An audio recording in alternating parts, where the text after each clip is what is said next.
Hi, so you're a student who's just graduated from X university, and maybe you took a few psychology or neuroscience classes and found them interesting. You love the idea of research and team projects and collaboration. And maybe you volunteered at your local elementary school and love teaching kids.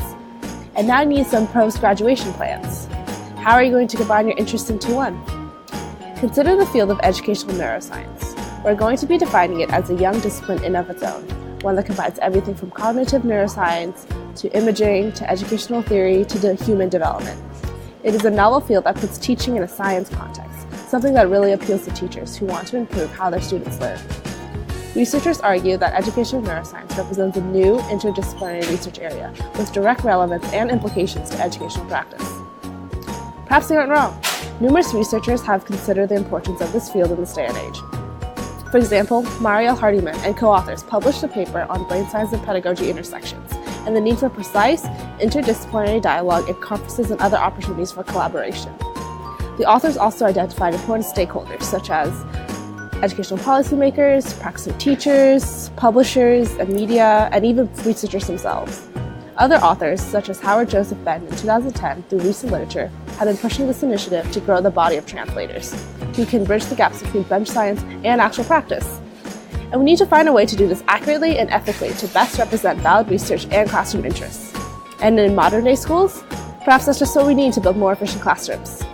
So how do we prepare students for a professional career in this field? Let's look at some degree programs. While educational neuroscience isn't the biggest field currently, the number of graduate programs available to you is steadily growing.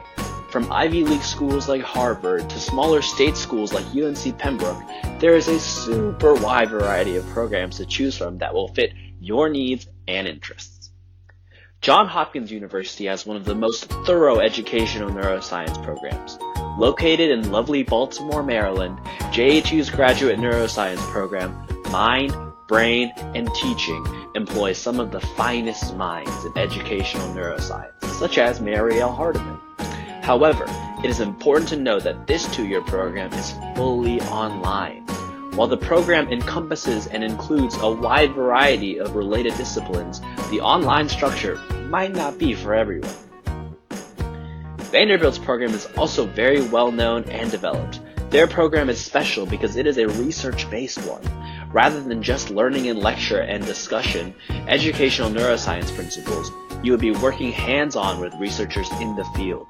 The Vanderbilt program also works very closely with their Peabody College of Education, letting you get a wide variety of inputs and perspectives from people across the field. Another research-based graduate program is at the University of Alabama. While the school and program is not as prestigious as some of the other ones that we mentioned earlier, it is cheaper and more accessible, which is a super important factor when deciding what programs to apply for and attend. Their research labs are still top-notch, and their researchers deploy so many different technologies in the field, from EEGs to fMRIs. So these three programs are just a taste of the opportunities out there for graduate programs in educational neuroscience. All of these programs focus on the intersections between a ton of different fields: biology, neuroscience, psychology, and education. Real effective research is coming out of these programs on bilingualism, sleep, and even video games. But you may be wondering, who exactly is doing this research?